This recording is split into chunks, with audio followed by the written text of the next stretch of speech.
اعوذ باللہ من الشیطان الرجیم بسم اللہ الرحمن الرحیم رب اشرح لی صدری ویسر لی امری واحلل عقدۃ من لسانی یفقہوا قولی رب یسر ولا تعسر وتمم بالخیر۔ انشاءاللہ سورہ نازعات کی شروع کرتے ہیں آیت نمبر 10 سے۔ یقولون وہ کہتے ہیں، اِنَّا کیا بے شک ہم، لمردودون پھر واپس لوٹائے جائیں گے، فی میں الحافرہ پہلی حالت میں۔ جب بھی حمزہ زبر آتا ہے آپ دیکھیں تو اس کا جو ہوتا ہے معنی کوسچن مارک کی طرح ہوتا ہے، جیسے ہم نے ابھی پڑھا ہے۔ تو اسی طرح آیت نمبر 11 دیکھیں آپ، سٹارٹ ہی اسی سے ہو رہی ہے۔ شروع میں حمزہ زبر آ گیا تو اس کا کیا لکھیں گے؟ کیا، اذا جب، کننا ہم ہو جائیں گے، عظامن ہڈیاں، عظم کی جمع ہے ہڈی، اور یہاں پہ جمع ہے تو اس کو کہیں گے ہڈیاں، نخرہ کھوکھلی، بوسیدہ گھلی ہوئی، یعنی کہ جو بہت پرانی ہو جاتی ہے ہڈی، تو آپ نے دیکھا بالکل بھوری بھوری سی بھربھری سی ہو جاتی ہے، وہ چیز ہے۔ آیت نمبر 12، قالو وہ کہتے ہیں، تلکا یہ، اذن اس وقت، کرتن لوٹنا، خاسرہ خسارے والا۔ خاسرہ دیکھیں اس میں ہم اگر اردو سے آپ دیکھیں تو خسرہ خسارہ، خسارے سے کیا ہوتا ہے؟ نقصان والا، یعنی کہ یہ واپس لوٹنا تو بہت نقصان دہ ہے۔ آیت نمبر 13، فَإِنَّمَا فا ہے شروع میں، پس، اِنَّا بے شک، ما نہیں، پس بے شک کچھ نہیں، ہیا وہ، زجرتن ایک ڈانٹ، واحدہ ایک ہی۔ آیت نمبر 14، فَإِذَا پس اسی وقت، ہم وہ، بالساہرہ میدان میں ہوں گے۔ آیت نمبر 15، حل جو ہوتا ہے یہ بھی کیا کے لیے آتا ہے؟ کوسچن کے لیے آتا ہے۔ عطا کا مطلب ہوتا ہے آنا، تو کیا آئی، کاف زبر ہے اینڈ پہ، اب تو یہ ہمیں بہت پتہ چل جانا چاہیے اس کا، کاف زبر آخر میں آتا ہے تو اس کا مطلب آپ کے پاس، عطا کا آئی آپ کے پاس، حدیثو حدیث کہتے ہیں بات کو، بات یا کہی ہوئی کوئی بھی چیز، کہانی، سٹوری کہہ لیں، حکایت، موسیٰ علیہ السلام کی۔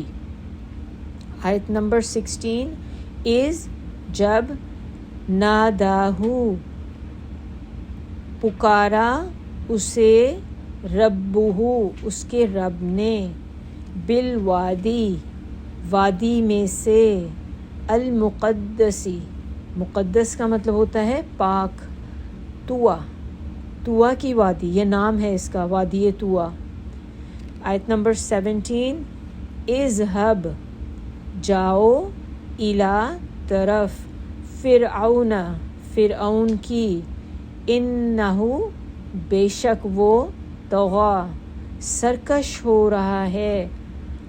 آیت نمبر 18، فقل پھر کہو، حل کیا، اب دیکھیں پھر سے حل آ گیا، حل کا مطلب ہے کیا، لکا میں دو چیزیں آئیں گی، لام زبر اور کاف زبر اینڈ پہ۔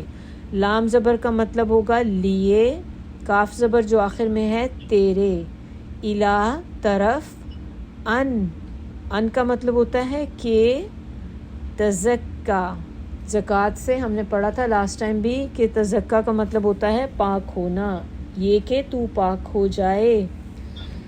آیت نمبر 19، وَأَهْدِيَكَ اور میں ہدایت دوں، کاف زبر اینڈ پہ پھر سے آ گیا ہے، آپ کو یا تمہیں، الی طرف، ربی کا، ربی رب کس کا؟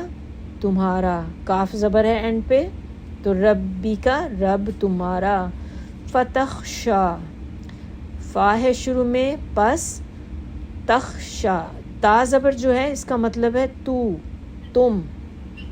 خشی ڈرنا، خشیت بھی اسی سے ہے. فتخشا پس تو ڈرے یا خوف کرے. آیت نمبر 19. فَأَرَاهُ فا پھر، اروا کا مطلب ہوتا ہے دیکھنا، تو پھر دکھائی ہو اس کو. الآیت، آیت کیا ہوتا ہے؟ نشانی کو کہتے ہیں. الکبریٰ بہت بڑی، یہ جو ہے نا اس کو کہتے ہیں ایگزیجریشن والا جو ہے یہ لیٹر ہے. الکبریٰ بہت بڑی. آیت نمبر 21. فَكَذَّبَ پس، کذابہ کا مطلب ہوتا ہے جھٹلانا. کذاب کس کو کہتے ہیں؟ جھوٹے بندے کو. فَكَذَّبَ پس جھٹلایا اس نے. وَعَصَى اور عصا کا مطلب ہے سرکشی کرنا، نہ ماننا. آیت نمبر 22. ثم پھر، ادبرا، ادبرا جو ہوتا ہے پیٹھ کو کہتے ہیں. پیٹھ سے ہی معنی یہاں پہ ہے لوٹ جانا. کہتے ہیں نا پیٹھ پھیر کے بھاگ گیا، پیٹھ پھیر کے مڑ جانا. ہم کسی سے پیٹھ پھیر لیتے ہیں تو اس کا مطلب ہوتا ہے ہم کسی کی طرف سے ٹرن کر لیا اپنے آپ کو. تو یہاں پہ یہی ہے لوٹ گیا. یسعی دوڑتے ہوئے. سعی، سعی بھی اسی سے ہے، سعی کرتے ہیں، میں نے آپ کو بتایا تھا اس میں ذرا تیز چلتے ہیں. سعی کرتے ہوئے تو دوڑتے ہوئے، پیٹھ پھیر کے دوڑا. آیت نمبر 23. فحشر پھر اکٹھا کیا. حشر کا مطلب ہوتا ہے اکٹھا کرنا. اسی سے آپ دیکھیں کہ میدان حشر ہوتا ہے نا، اس کو کیوں میدان حشر کہتے ہیں؟ وہ میدان جہاں پہ سب کو اکٹھا کیا جائے گا. فنادا پھر پکارا. نادا کس سے ہے؟ ندا سے. ندا اردو کا ورڈ ہے. ندا کہتے ہیں آواز دینا، کسی کو پکارنا. 24. فقالا پھر کہا. انا میں. ربکم رب تمہارا. کم ہے نا اینڈ پہ، تمہارا. الاعلی سب سے بڑا. یہ بھی ایگزیجریشن والا ہے لیٹر. 25. فَأَخَذَهُ اس میں آپ دیکھیں 3 چیزیں ہیں. اگر ہم اس کو بریک ڈاؤن کریں گے 3 میں ڈیوائیڈ ہوگا. فا شروع میں علیحدہ کر دیں، پھر یا پس. اخذا، اخذا کا مطلب ہوتا ہے پکڑ لینا. ہو اس کو. اب آپ دیکھیں عربک میں ایک ورڈ ہے لیکن اس کے اندر 3 چیزیں ہیں. اللہ، اللہ نے. نکالا، نکالا کا مطلب ہوتا ہے عذاب. الآخرہ، الآخرتی عذاب آخرت کا. اور الاولا دنیا کا. اولا کا مطلب یہاں پہ دنیا کا عذاب ہے. ویسے اولا کا مطلب پہلے ہوتا ہے لیکن چونکہ آخرت آ رہی ہے تو آخرت کا اور اس کے ساتھ پھر اولا دنیا کا. 26 آیت. انا بے شک، فی میں، ذالکا اس، یعنی کہ اس چیز میں، یہ جو واقعہ ہم نے پیچھے دیکھ رہے ہیں فرعون کا. لعبرتن البتہ. کیوں البتہ؟ کیونکہ لام زبر ہے شروع میں. البتہ عبرتن عبرت ہے. لمن اس میں بھی دیکھیں لمن کے اندر 2 چیزیں ہیں، ایک لام ہے ایک من ہے. لام زیر لیے، من اس کے جو یخشا ڈرتا ہے. آیت نمبر 27. اَأَنتُم پھر میں نے آپ کو پہلے بتایا تھا کہ حمزہ کے اوپر زبر شروع میں آتی تو دیکھیں اس کا معنی کوسچن مارک ہو جاتا ہے. کیا، کیا. انتم تم. اشدو زیادہ شدید ہو، زیادہ مشکل ہو، یا آپ اس کا یہ بھی کر سکتی ہیں کیا تمہارا زیادہ مشکل ہے. شدید سے نکلا ہے اشدو، جیسے ہم اردو میں شدید کہتے ہیں نا تو اسی سے یہ ورڈ ہے. خلقن بنانا یا پیدائش. یا ام کا مطلب ہوتا ہے یا. السماء آسمان کا. بناہا اسی نے بنایا اس کو، یعنی کہ کس کو بنایا؟ آسمان کو. اور کس نے بنایا؟ اللہ سبحانہ تعالیٰ نے. چلیں انشاءاللہ اب اس کی تفسیر شروع کر رہے ہیں ہم. بسم اللہ الرحمن الرحیم. آیت نمبر 10 سے ہم لوگ سٹارٹ کریں گے. یقولون، تو یہ کیا تھا؟ یہ لوگ کہتے ہیں. اور کیا وہ کہتے تھے؟ وہ لوگ کیا کہتے ہیں؟ ایک طرح سے نا حیرانگی کا ہے کہ وہ لوگ حیران ہوتے تھے کہ کیا ہم دوبارہ لوٹائے جائیں گے. ان کو یہ، ہم نے پہلے کئی دفعہ اس کا ہم نے پڑھ چکے ہیں اب، کہ ان کو سب سے بڑی پرابلم جو تھی وہ یہ تھی کہ وہ ماننے کو تیار نہیں تھے کہ ہم دوبارہ کبھی اس دنیا میں مرنے کے بعد ہم دوبارہ زندہ کیے جائیں گے. اور اس کی میں نے آپ کو یہ بھی چیز بتائی تھی کہ وہ نبی صلی اللہ علیہ وسلم کے پاس کچھ لوگ، تو باقاعدہ ایک بندہ تھا تو وہ ہڈی لے کر آ گیا قبر سے، بہت پرانی بوسیدہ ہڈی لے کے نبی صلی اللہ علیہ وسلم کے پاس آیا اور کہا کہ یہ ہڈی دکھا کے کہ یہ ہڈی سے ہم دوبارہ کیسے اٹھائے جائیں گے. ان کی عقل تسلیم نہیں کرتی تھی، تو وہ بار بار یہی بات کیے جاتے تھے کہ واپس کیسے ہمارا پلٹنا ہوگا. اور یہاں پہ بھی آپ دیکھیں، اسی لیے وہ ایک کوشچن کی طرح بات ہو رہی ہے، کیونکہ اس میں حمزہ زبر آ رہا ہے نا درمیان میں یقولون کے بعد. تو یقولون کے بعد حمزہ زبر آ گئی کہ کیا ہم دوبارہ پھر اٹھائے جائیں گے. یہ بات ان کو ہضم ہی نہیں ہو رہی تھی. تو اب اس میں آیات بیسیکلی ہم ملا کے لیں گے، آیت نمبر 10، 11، 12 کو. تو یہ بات وہ کیا کرتے تھے؟ ایک یہ کہتے تھے کیا ہم دوبارہ اٹھائے جائیں گے. آیت نمبر 11 میں بھی آپ دیکھ لیں اسی کے ساتھ کنیکٹڈ ہے، کوشچن سے ہی شروع ہو رہا ہے. کیا پھر، کیا یا کیا جب ہم ہو جائیں گے ہڈیاں بوسیدہ، یعنی کہ کھوکھلی پرانی بھری ہڈیاں ہم بن جائیں گے تو ہم کیسے دوبارہ اٹھ جائیں گے. پھر آیت نمبر 12 بھی ساتھ ہی ملا کے آپ دیکھ لیں. پھر آگے وہ کہتے ہیں قالو، پھر تو تل کا یہ تو بڑی ایک ہو گئی ہمارے لیے خسارے والی بات، یعنی کہ دوبارہ لوٹنا ہمارا جو ہے تو بڑے ہی خسارے والا ہو گیا. تو ان 3 آیات کا جواب جو ہے وہ یہاں پہ دیا گیا ہے. یہ والی جو اگلی آیت ہے نا، آیت نمبر 13 میں اللہ تعالیٰ کہتے ہیں کہ بس ایک ڈانٹ ہی تو ہے. ڈانٹ سے مطلب یہاں پہ یہ ہے کہ خوفناک آواز، بہت تیز ایک آواز آئے گی، بس that's it, that's all they need. یعنی کہ ان کے سارے سوالوں کا جواب جو وہ کہتے ہیں نا کہ کیا یہ ہوگا، کیا یہ کیسے ہوگا، تو اس کا جواب صرف یہ کہ بس ایک ہی چیز ہوگی، خوفناک آواز. اور وہ کون سی ہوگی؟ سور کی آواز. جب سور پھونکا جائے گا پہلے والا تو وہ ایک آواز ہی ہوگی.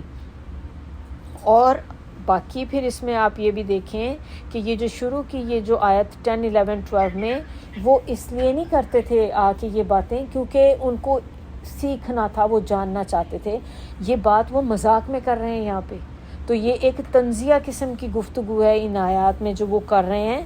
آپس میں ایک دوسرے کے ساتھ مذاق کے طور پہ کہتے تھے کہ بھئی یاروں، جیسے ہم ایک دوسرے کو کہتے ہیں نا کہ ہاں بھئی، ہاں یار بھئی بڑی بات ہو گئی، کہتے ہیں بھئی ہم دوبارہ واپس آ جائیں گے. اگر ہم آ جاتے ہیں تو بڑے ایک طرح سے بڑے خسارے والی بات ہے.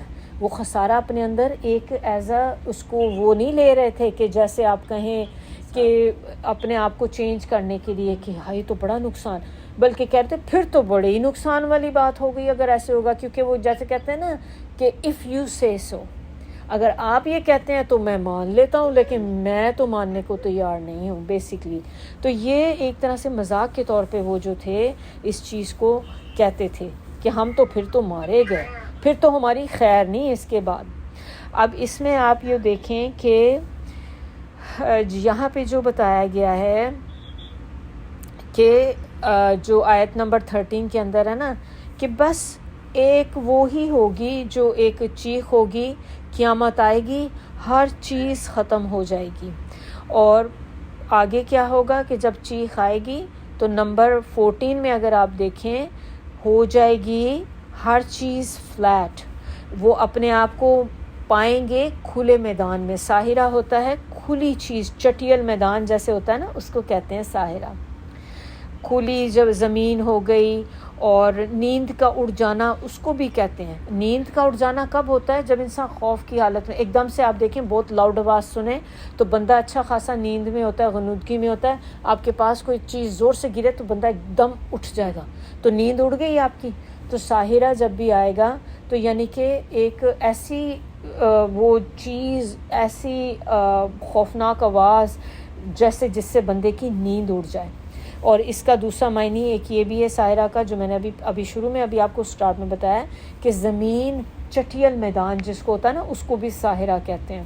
ایسی زمین جس کے اوپر کوئی سو نہ سکے، بالکل فلیٹ، سو بھی نہیں آپ پائیں گے، نیند کا اڑ جانا، یہ سارے معنی ساحرہ سے آتے ہیں۔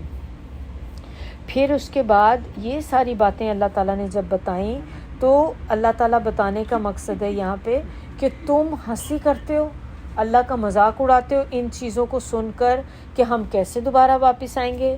تو اللہ تعالیٰ کہتے ہیں کہ میرے لیے کیا مشکل ہے، اللہ کو یہ والا انجام ان کو دینے کے لیے کوئی اللہ کو کوئی تیاری کرنے کی تھوڑی ضرورت ہے۔ اللہ کو تو کسی چیز کی ضرورت نہیں، بس ایک ڈانٹ ہی کافی ہے جس کے ساتھ تمہاری خاک یا راکھ خواہ کہیں بھی پڑی ہو ہر طرف سے سمٹ کر ایک جگہ آ جائے گی، اور تم یکا یک اپنے آپ کو زمین پہ پاؤ گے۔ یعنی کہ یہ والی آیت جو آیت نمبر ہم نے 14 دیکھی ہے نا، اس کو اس کے ساتھ کنیکٹ کر کے دیکھیں آیت نمبر 13 کے ساتھ، کہ ایک چیخ ہوگی اور اس چیخ کے ساتھ پہلی چیخ جو آئے گی اس سے سب انسان مر جائیں گے، جو دوسری چیخ آئے گی اس سے کیا ہوگا کہ انسان جہاں کہیں بھی ہوگا، جس قبر میں بھی ہوگا، وہ وہاں سے اٹھ کھڑا ہوگا۔ اور یہ دیکھیں، یہ بتانے کا مقصد میں آپ کو جو بتا رہی ہوں کہ اس کی جہاں بھی کہیں قبر ہوگی، کیونکہ ہر انسان کو قبر نصیب نہیں ہوتی۔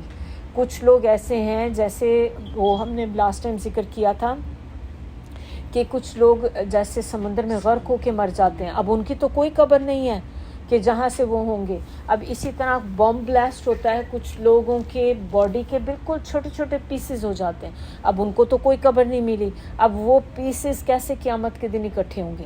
تو وہ اس کا جو آگے جو مطلب معنی یا اس کا جواب یہ آیت نمبر 14 میں، کہ پھر وہ چیخ جیسے ہی دوسرا سور پھونکا جائے گا، وہ لوگ اپنے آپ کو پائیں گے ایک چٹیل میدان میں، اور وہ کون سا میدان ہوگا؟ میدان حشر، جہاں پہ سب اکٹھے ہوں گے۔ تو یہ کہیں پہ بھی انسان کے ذرے ذرے بھی بکھرے ہوں گے۔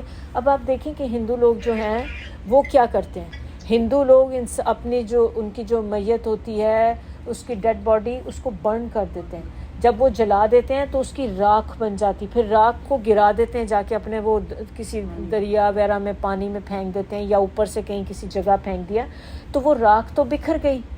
اب اس کا مطلب کہ اس کی قبر تو ہے ہی نہیں، اور وہ بندہ اب اس کا کچھ پیس ہوا سے پھر وہ راکھ ظاہر ہے اڑے گی، ہلکی ہو جاتی ہے نا، تو راکھ اڑتی بھی گئی، اس کے کچھ پیسز ادھر گر گئے، کچھ وہاں چلے گئے، کچھ اور دور چلے گئے، تو اس کا مطلب اللہ تعالیٰ ان کو اکٹھا نہیں کر سکتا۔ تو اللہ تعالیٰ یہی کہہ رہے ہیں کہ آپ کے ذرے ذرے بھی کہیں ہو جائیں تو سب کو اللہ اکٹھا کر لے آئے گا اس دن، اور تم اپنے آپ کو ایز پورے جیسے پہلے آپ انسان تھے، ایز اٹ از، اس طرح آپ میدان حشر میں کھڑے ہوئے ہوں گے۔ یہ ساری باتیں بتانے کے بعد آگے آپ دیکھیں ٹاپک چینج ہو رہا ہے۔ آیت نمبر 15 سے بتایا جا رہا ہے، بات شروع ہو رہی پروفٹ موسیٰ علیہ السلام کے متعلق۔ اب تو اللہ تعالیٰ یہاں پہ کوسچن کے ساتھ اس آیت کو شروع کر رہے ہیں کہ کیا پہنچی تمہارے پاس خبر موسیٰ علیہ السلام کی؟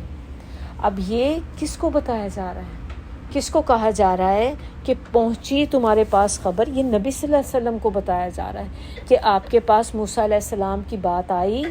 یہ اس لیے بتایا جا رہا ہے نبی صلی اللہ علیہ وسلم کو تسلی کے لیے کہ آپ اکیلے نہیں ہیں جن کو جھٹلایا جا رہا ہے۔ آپ موسیٰ علیہ السلام کا قصہ دیکھیں، ان کو بھی تو جھٹلایا گیا تھا۔ کس نے جھٹلایا تھا ان کو؟ فرعون نے جھٹلایا تھا۔ تو یہاں پہ نبی صلی اللہ علیہ وسلم کی تسلی کے لیے یہ بات بتائی جا رہی ہے، تاکہ ان کو تھوڑی سی تسلی ہو، کیونکہ نبی صلی اللہ علیہ وسلم کو دل میں بہت زیادہ رنج اس چیز کا ہوتا تھا کہ میرے لوگ میری بات نہیں مانتے۔ تو اللہ تعالیٰ نے موسیٰ علیہ السلام کا واقعہ یہاں پہ بتایا۔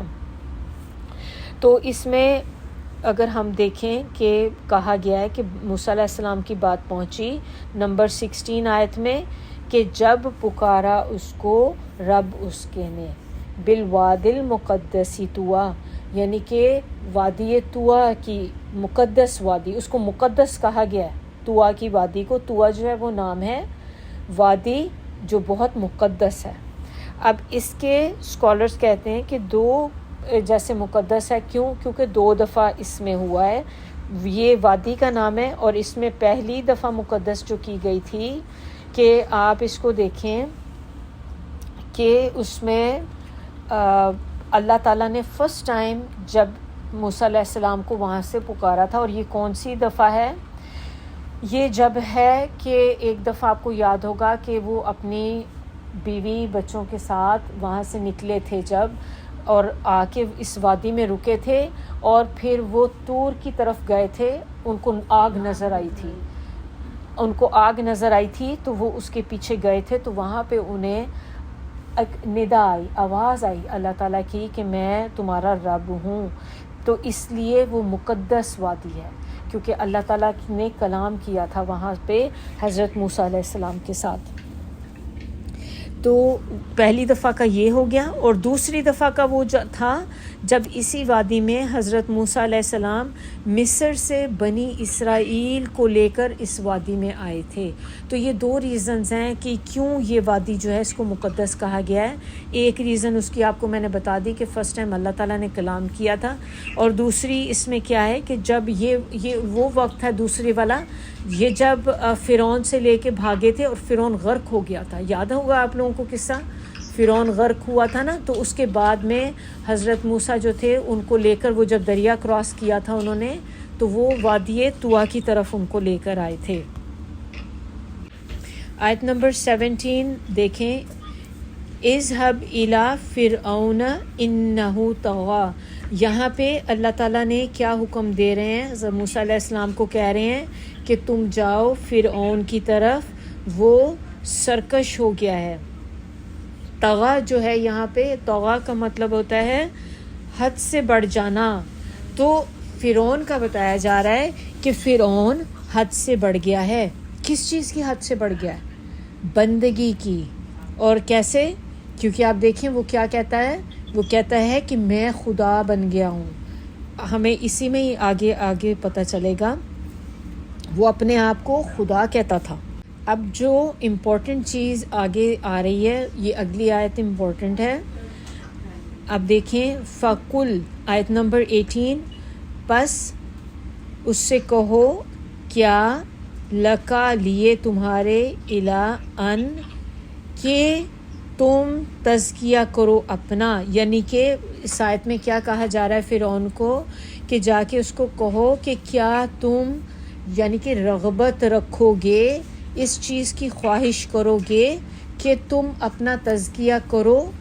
یہ بات جو ہے یہ اللہ تعالیٰ بتا رہے ہیں موسیٰ علیہ السلام سے کہ آپ آیت نمبر 17 میں تم جاؤ فرعون کے پاس، وہ سرکش ہو گیا ہے، اور اس کے پاس جا کے اس کو کیا کہو. آیت نمبر 18 میں بتایا ہے، اس کو کہو کہ کیا تم اپنا تزکیہ کرو گے.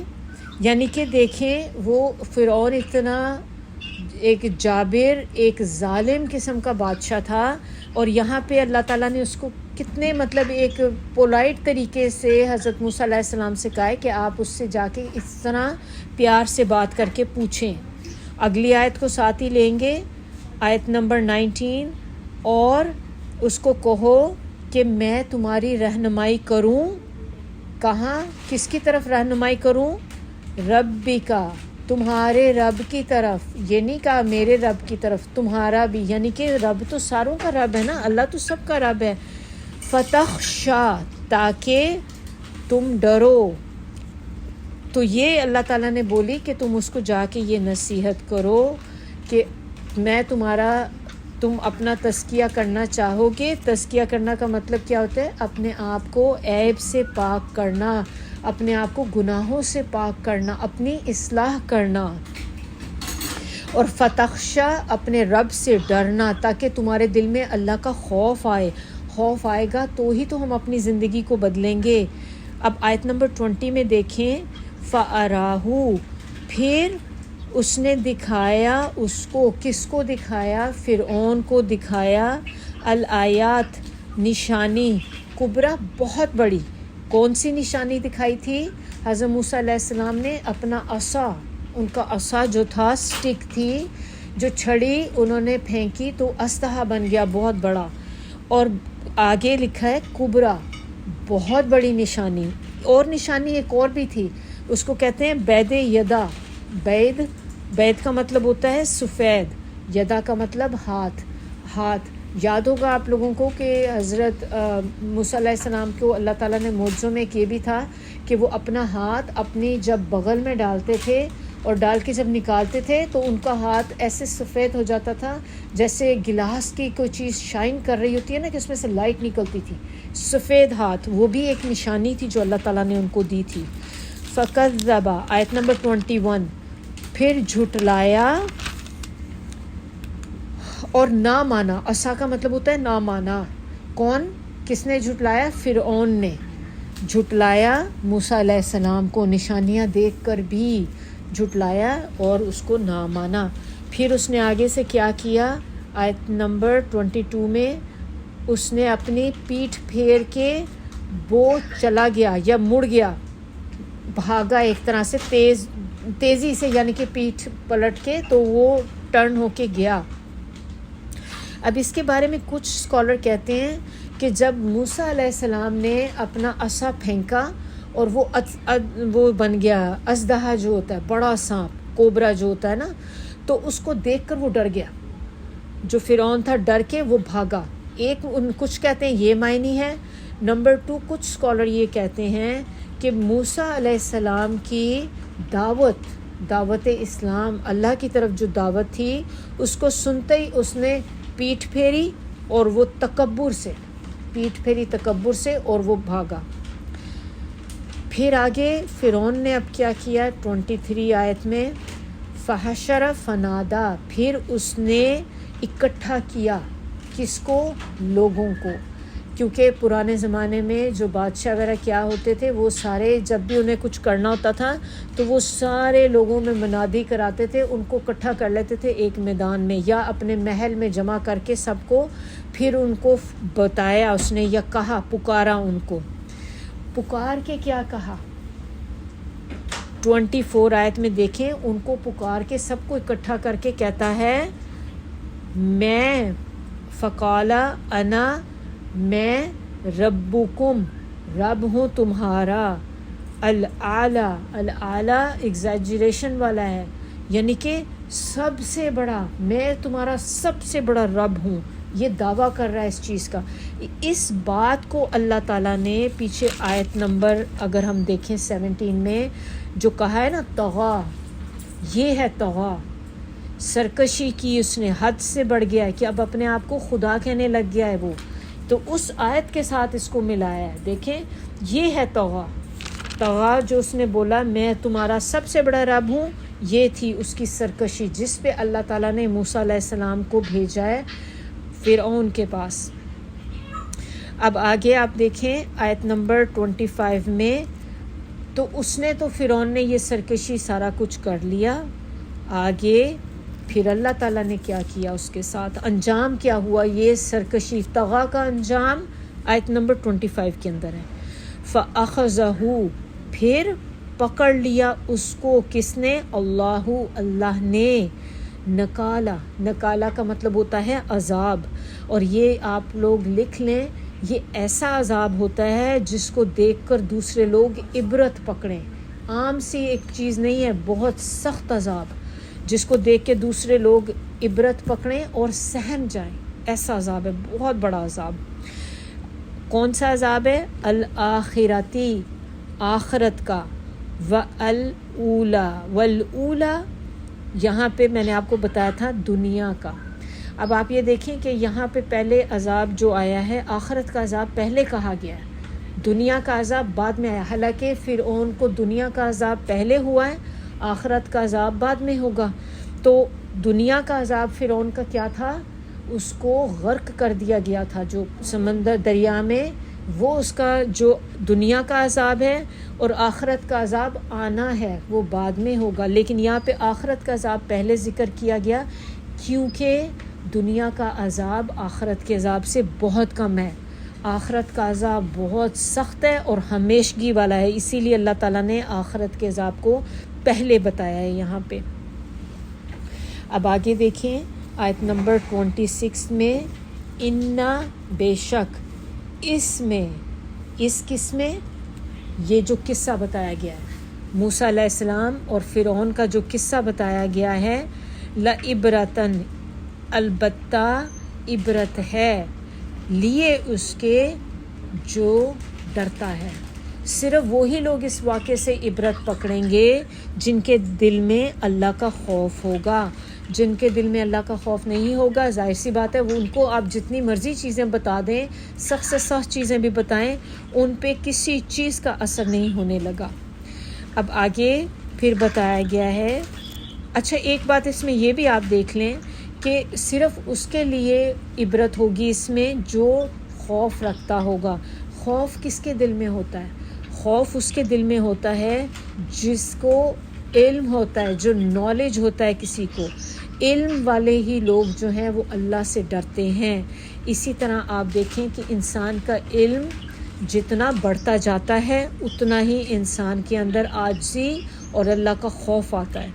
اب ہم لوگ نے علم لینا شروع کیا ہے تو ابھی ہمارے دل میں اللہ کا ڈر اتنا نہیں ہے. جیسے جیسے انشاءاللہ ہم لوگ اس علم میں آگے بڑھتے جائیں گے، آپ دیکھیں کہ انسان اتنے ہمبل ہوتے جاتے ہیں.